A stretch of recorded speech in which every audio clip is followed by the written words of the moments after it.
So let me ask you this question. What part of your life is God not in charge of? The answer to that question explains why churches and synagogues are either winning or losing the culture war in this country. In 2018, the Pew Research Group published a study that polled Americans' views on abortion by religious group, the majority of whom the survey classified as Catholic, Orthodox Christian, Presbyterian Church in America, Muslim, Anglican Church, National Baptist Convention, United Methodist Church, African Methodist Episcopal Church, Evangelical Lutheran Church in America, Presbyterian Church USA, Hindu, United Church of Christ, Episcopal Church, Buddhist, Jewish, and Unitarian Universalist said abortion should be legal in all or most cases. And abortion is just one of many issues indicating that America is clearly moving away from its traditional foundations and losing the culture war. We'll tackle this subject in this episode of Activate America, Getting Active to Throw Off Government Tyranny. So why is this important? The average American's views are evolving to change with the times anyway, right? Well, only if you believe that our Constitution is a living document to be reinterpreted by each generation to fit the times. The left has pushed this sort of constitutional interpretation for years. In so doing, the Constitution's original meaning and intent would be thrown out and replaced with some politically correct nonsense that changes the scope and, of course, the size of the federal government. Instead of limited government, with the responsibility of protecting our God-given rights, the federal government would be tasked with providing welfare, something entirely unsustainable and dangerous to individual liberty. History has shown that this would not work out well for nations that turned communist. If you've watched any of the recent Supreme Court confirmation hearings of Justice Amy Coney Barrett, then you've seen evidence of a turn away from our founding documents. During the hearings, far-left senators questioned the justice to see if abortion will remain intact. Plus, they feigned disgust about the justice's use of the words sexual preference instead of sexual orientation. In essence, these far-left senators have shown they have no problem calling good evil and evil good. You'll recognize that from the Bible, specifically the book of Isaiah, chapter 5, verse 20, which states, "Woe unto them that call evil good and good evil, that put darkness for light and light for darkness, that put bitter for sweet and sweet for bitter." President John Adams wrote a stirring letter to the Massachusetts militia dated October 11, 1798.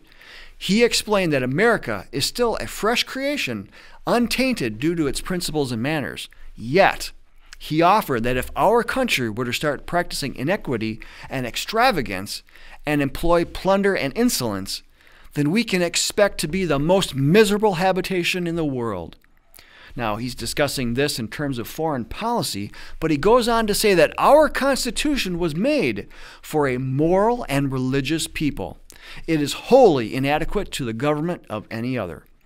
In other words, if the country loses its morality and religion, the Constitution becomes inadequate. Aspiring men would break the chains of the Constitution to use the government as they see fit, perhaps by using the force of government to, say, plunder other countries or to hold its citizens in a police state.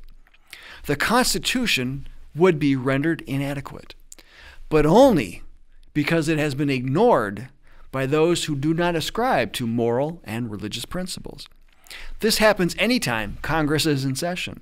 As many have said, elected officials reflect the values of the electorate that voted them in. If we do not have an active role in educating the electorate to raise up candidates who have moral and religious principles, then, folks, we deserve the government that we get.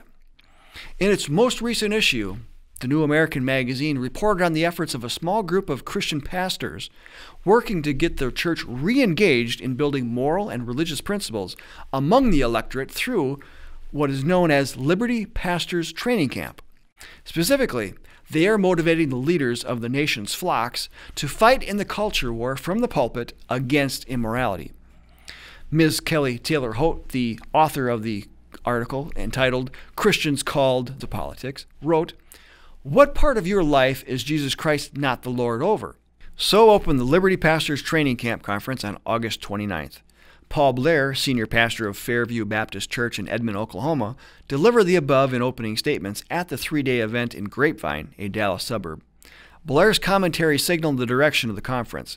His comments and those of other leaders and scholars called specifically in pastors to talk about politics in their preaching. 350 attendees from various Christian traditions heard the message that the Bible includes instruction for our political lives, and that includes action from the pulpit, and that political involvement is a legitimate and biblical role for Christians, especially in light of America's teetering position. Ms. Taylor Holt summed up the entire premise of the article this way: while many Christians, including pastors, see socialism/Marxism as a way to bring about equity and fairness, it not only lowers the standard of living for most people living under it, it degrades the church, the family, and the state, the very forms of government God established. Marx advocated the destruction of private property and capitalism, destroying society through perpetual conflict and paid agitators, then transformation. See any of that happening? Marxism is a godless ism, and that's why pastors are required to stand up against it. So how about you? Does your pastor, reverend, priest, rabbi, your faith leader understand their role in shaping American culture? Do they understand their role in creating the moral and religious people required to protect our God-given rights so that freedom may flourish?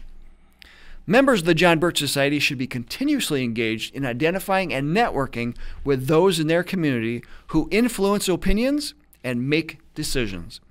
Your religious leaders certainly fit this role.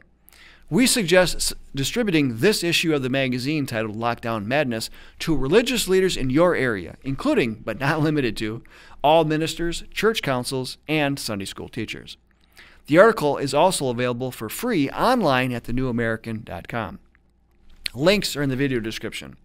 Once you share this article or the issue, make sure that you follow up.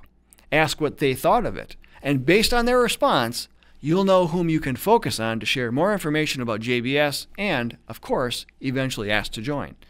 If you're not involved in your church, then use this as a reason to do so. There are many networking opportunities as you help your church become part of that educated electorate.